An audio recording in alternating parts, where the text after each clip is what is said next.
swear that the testimony you're about to give before this court and jury to be the truth, the whole truth, and nothing but the truth, so help you God?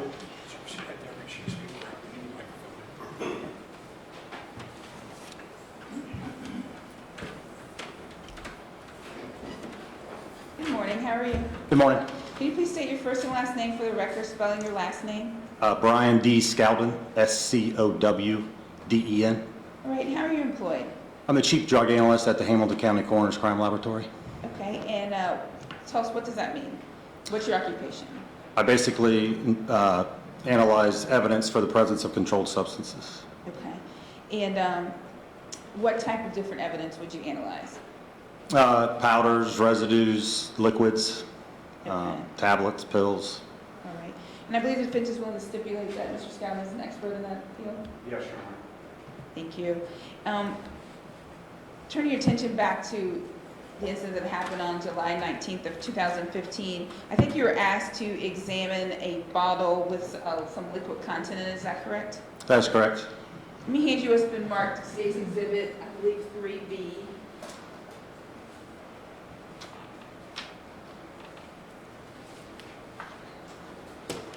Can you look at that and tell me if you recognize it? Yes, I do. Okay, can you tell us, how'd you come in contact with that? This was submitted by Cincinnati Police for testing. It bears the CC number CC15-02376, item number 16. All right, and that number, that CC number, tell us how that number is assigned and how that happened. The 15 means the year, so every new year, the numbers are just assigned sequentially as the cases come in. So this would have been the 2,376 case of that year. Okay, and the CC stands for what? Coroner's case, sorry. Okay. And then, so you get it, you mark it, and then how can you tell that that's the same bottle that you analyzed in this case? Well, the bottle also bears my initials and date where I resealed it, and the same CC number on it. Okay, and can you tell us, what were you asked to determine about that bottle and the liquid? I tested the bottle for the presence of either ethyl alcohol or controlled substances, or substances of abuse. Okay, and what did you find? Both tests were negative, so there was no ethyl alcohol in the bottle or any drugs of abuse. Okay, thank you. Thank you for coming down. I have no further questions. Mr. Matthews. Mr. Scowden, did you ultimately submit that exhibit to somebody else in the lab to examine? Yes, a sample was given to another analyst to perform further testing. Was a determination made of what that bottle contained? Yes, she identified compounds that would be found in like perfumes, fragrances, deodorizers, or things of that nature. Was it a combination of things? Well, those compounds can be found in each of those substances. It's just something that smells, has a fragrance to it. Okay. You were also asked to examine some other items, correct? That's correct. What else did you examine? With the submission with the bottle, there was 5 bags of plant material that was submitted. At a later date, more items from the car were submitted, which a cookie and a brownie, which I tested. The rest of the stuff from the car was inventoried. And then the morgue also submitted 2 bags of plant material that were found on Mr. DuBose's person. Okay, so that's a total of 7 items of plant material that was submitted to you? That's correct. What did all that material turn out to be? I tested, of the 7 bags, I tested 4 bags that were determined to be marijuana. And why did you not test the rest? Well, if they were going to be, our office policy is to do, perform enough testing to get maximum charge if there were going to be criminal charges filed.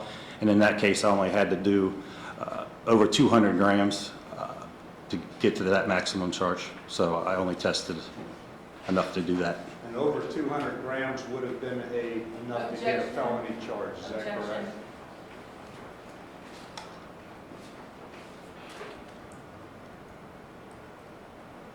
Counsel approach, please.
carefully, please.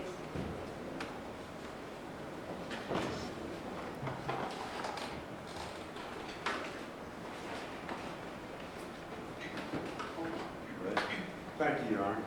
Mr. Scowden, you indicated that you tested only enough of the marijuana to get to the maximum possible charge that could be filed if somebody was going to be charged. Is that right? That's correct. And that was over 200 grams? That breakdown's between 200 and 1,000 grams. And do you know what level of felony, or what level of charge that would be? Well, according to the Ohio Revised Code, that it could be charged at F5. I don't know if that's what would have happened in the case, but they could be charged for an F5. That's a significant quantity of marijuana, correct? It's not what we see typically day to day, as far as we usually see less than 100 grams for most of our cases, but it's, you know, I mean, we've seen 136 pounds come in our office before. We've seen, so, I mean, majority of our cases are less than 100 grams. Okay. You also indicated that there were other items submitted to you for testing, correct? That's correct. And what was that? Well, I had a cookie and a brownie that I tested for possible presence of controlled substances. Also, with that submission was a bunch of homeopathic or over-the-counter type substances like antifungal cream. And then also there were some prescribed medications that were prescribed to a Mr. DeBose, which were just inventoried and not tested. They were not tested? No. Do you know what they were? I'd have to check my notes. Could you do that, please? Objection, Your Honor. Relevance. Sustained. There were other items submitted to you as a result of this Sam DeBose, Ray Tenzing incident on July 19, 2015. Other items that I haven't mentioned already, or? No, the other items, you indicated prescriptions and homeopathic remedies, correct? That's correct. That stuff was just inventoried.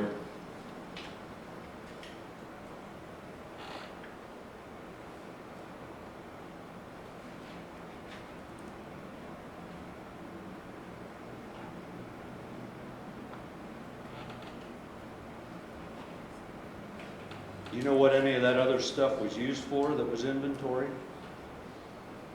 No. The prescriptions that were submitted to you, those were in the name of Sam DeBose, is that correct? That is correct. And do you know how many different prescriptions there were? I'd have to check my notes. Can you do that? I'll object. Overruled, he can ask how many. I mean, he can ask what was in the car and what the inventory. Or tested, I apologize. Go ahead. Would you do that, please?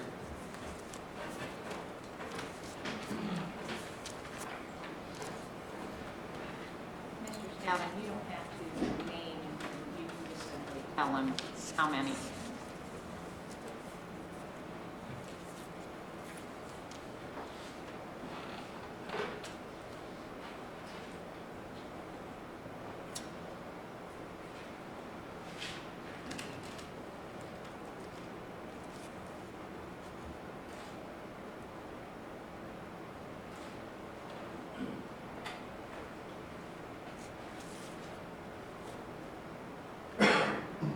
Appears to be 6 items that were actually had to have prescriptions. The rest of the stuff was like over-the-counter stuff. How much is the rest of the stuff? How many of those?